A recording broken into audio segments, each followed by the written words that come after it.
am writing this under an appreciable mental strain, since by tonight I shall be no more penniless, and at the end of my supply of the drug which alone makes life endurable. I can bear the torture no longer, and shall cast myself from this garret window into the squalid street below. Do not think from my slavery to morphine that I am a weakling or a degenerate. When you have read these hastily scrawled pages, you may guess, though never fully realize, why it is that I must have forgetfulness or death. It was in one of the most open and least frequented parts of the broad Pacific, with a packet of which I was supercargo fell a victim to the German Sea. The Great War was then at its very beginning, and the ocean forces of the Hun had not completely sunk to their later degradation, so that our vessel was made a legitimate prize, whilst we of her crew were treated with all the fairness and consideration due us as naval prisoners. So liberal, indeed, was the discipline of our captors, that 5 days after we were taken, I managed to escape alone in a small boat with water and provisions for a good length of time. When I finally found myself adrift and free, I had but little idea of my never a competent navigator. I could only guess vaguely by the sun and stars that I was somewhat south of the equator. Of the longitude I knew nothing, and no island or coastline was in sight. The weather kept fair, and for uncounted days I drifted aimlessly beneath the scorching sun, waiting either for some passing ship or to be cast on the shores of some habitable land. But neither ship nor land appeared, and I began to despair in my solitude upon the heaving vastnesses of unbroken blue. The change happened whilst I slept. Its details I shall never know, for my slumber, though troubled and dream-infested, was continuous. When at last I awaked, it was to discover myself half-sucked into a slimy expanse of hellish black mire which extended about me in monotonous undulations as far as I could see, and in which my boat lay grounded some distance away. Though one might well imagine that my first sensation would be of wonder at so prodigious and unexpected a transformation of scenery, I was in reality more horrified than astonished, for there was in the air and in the rotting soil a sinister quality which chilled me to the very core. The region was putrid with the carcasses of decaying fish and of other less describable things which I saw protruding from the nasty mud of the unending plain. Perhaps I should not hope to convey in mere words the unutterable hideousness that can dwell in absolute silence and barren immensity. There was nothing within hearing, and nothing in sight save a vast reach of black slime, yet the very completeness of the stillness and the homogeneity of the landscape oppressed me with a nauseating fear. The sun was blazing down from a sky which seemed to me almost black in its cloudless cruelty, as though reflecting the inky marsh beneath my feet. As I crawled into the stranded boat, I realized that only one theory could explain my position. Through some unprecedented volcanic upheaval, a portion of the ocean floor must have been thrown to the surface, exposing regions which for innumerable millions of years had lain hidden under unfathomable watery depths. So great was the extent of the new land which had risen beneath me, that I could not detect the faintest noise of the surging ocean, strain my ears as I might, nor were there any seafowl to prey upon the dead things. For several hours I sat thinking or brooding in the boat, which lay upon its side and afforded a slight shade as the sun moved across the heavens. As the day progressed, the ground lost some of its stickiness and seemed likely to dry sufficiently for traveling purposes in a short time. That night I slept but little, and the next day I made for myself a pack containing food and water, preparatory to an overland journey in search of the vanished sea and possible rescue. On the third morning I found the soil dry enough to walk upon with ease. The odor of the fish was maddening, but I was too much concerned with graver things to mind so slight an evil, and set out boldly for an unknown goal. All day I forged steadily westward, guided by a faraway hummock, which rose higher than any other elevation on the rolling desert. That night I encamped, and on the following day still traveled toward the hummock, though that object seemed scarcely nearer than when I had first espied it. By the fourth evening I attained the base of the mound, which turned out to be much higher than it had appeared from a distance, an intervening valley, setting it out in sharper relief from the general surface. Too weary to ascend, I slept in the shadow of the hill. I know not why my dreams were so wild that night, but ere the waning and fantastically gibbous moon had risen far above the eastern plain, I was awake in a cold perspiration, determined to sleep no more. Such visions as I had experienced were too much for me to endure again.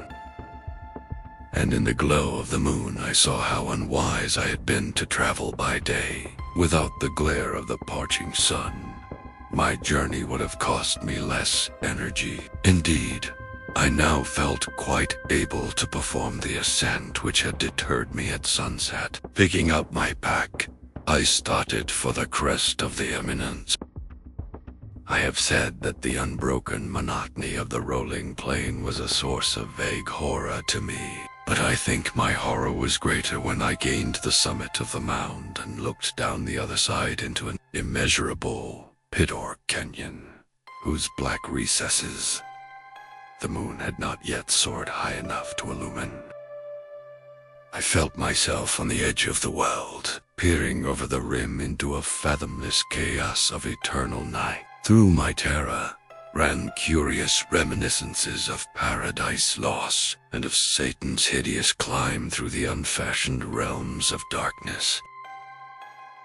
As the moon climbed higher in the sky, I began to see that the slopes of the valley were not quite so perpendicular as I had imagined. Ledges and outcroppings of rock afforded fairly easy footholds for a descent, whilst, after a drop of a few hundred feet, the declivity became very gradual, urged on by an impulse which I cannot definitely analyze. I scrambled with difficulty down the rocks and stood on the gentler slope beneath, gazing into the Stygian deeps where no light had yet penetrated. All at once my attention was captured by a vast and singular object on the opposite slope, which rose steeply about 100 yards ahead of me. An object that gleamed whitely in the newly bestowed rays of the ascending moon. That it was merely a gigantic piece of stone, I soon assured myself, but I was conscious of a distinct impression that its contour and position were not altogether the work of nature. A closer scrutiny filled me with sensations I cannot express, for despite its enormous magnitude and its position in an abyss which had yawned at the bottom of the sea since the world was young, I perceived beyond a doubt that the strange object was a well-shaped monolith whose massive bulk had known the workmanship and perhaps the worship of living and thinking creatures. Dazed and frightened, yet not without a certain thrill of the scientist's or archaeologist's delight, I examined my surroundings more closely. The moon, now near the zenith, shone weirdly and vividly above the towering steeps that hemmed in the chasm, and revealed the fact that a far-flung body of water flowed at the bottom, winding out of sight in both directions, and almost lapping my feet as I stood on the slope. Across the chasm, the wavelets washed the base of the Cyclopean monolith, on whose surface I could now trace both inscriptions and crude sculpture. The writing was in a system of hieroglyphics unknown to me, and unlike anything I had ever seen in books, consisting for the most part of conventionalized aquatic symbols such as fishes, eels, octopi, crustaceans, mollusks, whales, and the like. Several characters obviously represented marine things, which are unknown to the modern world, but whose decomposing forms I had observed on the ocean resin plain. It was the pictorial carving, however, that did most to hold me spellbound. Plainly visible across the intervening water on account of their enormous size were an array of bas-reliefs whose subjects would have excited the envy of a door.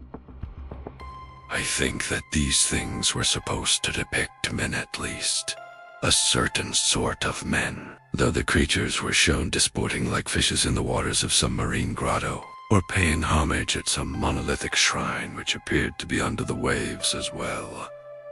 Of their faces and forms I dare not speak in detail, for the mere remembrance makes me grow faint.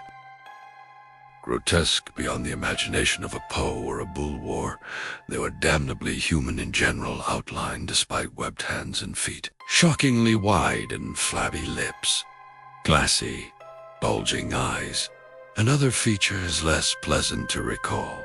Curiously enough, they seem to have been chiseled badly out of proportion with their scenic background, for one of the creatures was shown in the act of killing a whale represented as but little larger than himself. I remarked, as I say, their grotesqueness and strange size, but in a moment decided that they were merely the imaginary gods of some primitive fishing or seafaring tribe, some tribe whose last descendant had perished ere us, before the first ancestor of the Piltdown or Neanderthal man was born. Awestruck at this unexpected glimpse into a past beyond the conception of the most daring anthropologists, I stood musing whilst the moon cast queer reflections on the silent channel before me. Then suddenly I saw it, with only a slight churning to mark its rise to the surface. The thing slid into view above the dark waters. Vast, Polyphemus-like, and loathsome, it darted like a stupendous monster of nightmares to the monolith, about which it flung its gigantic scaly arms, while it bowed its hideous head and gave vent to certain measured sounds. I think I went mad then, of my frantic ascent of the slope and cliff, and of my delirious journey back to the stranded boat. I remember little. I believe I sang a great deal, and laughed oddly when I was unable to sing. I have indistinct recollections of a great storm some time after I reached the boat. At any rate, I know that I heard peals of thunder and other tones which nature utters only in her wildest moods. When I came out of the shadows, I was in a San Francisco hospital, brought thither by the captain of the American ship which had picked up my boat in mid. In my delirium I had said much, but found that my words had been given scant attention. Of any land upheaval in the Pacific, my rescuers knew nothing, nor did I deem it necessary to insist upon a thing which I knew they could not believe. Once I sought out a celebrated ethnologist and amused him with peculiar questions regarding the ancient Philistine legend of Dagon, the fish, but soon perceiving that he was hopelessly conventional, I did not press my inquiries. It is art night, especially when the moon is gibbous and waning, that I see the thing. I tried morphine, but the drug has given only transient surcease, and has drawn me into its clutches as a hopeless slave. So now I am to end it all, having written a full account for the information or the contemptuous amusement of my fellow men. Often I ask myself if it could not all have been a pure phantasm, a mere freak of fever, as I lay sun-stricken and raving in the open boat after my escape from the German man of war. This I ask myself, but ever does there come before me a hideously vivid vision in reply. I cannot think of the deep sea without shuddering at the nameless things that may at this very moment be crawling and floundering on its slimy bed, worshipping their ancient stone idols, and carving their own detestable likenesses on submarine obelisks of water-soaked granite. I dream of a day when they may rise above the billows to drag down in their reeking talons the remnants of puny or exhausted mankind, of a day when the land shall sink, and the dark ocean floor shall ascend amidst universal pandemonium. The end is near. I hear a noise at the door, as of some immense, slippery body, lumbering against it. It shall not find me. God, that hand, the window.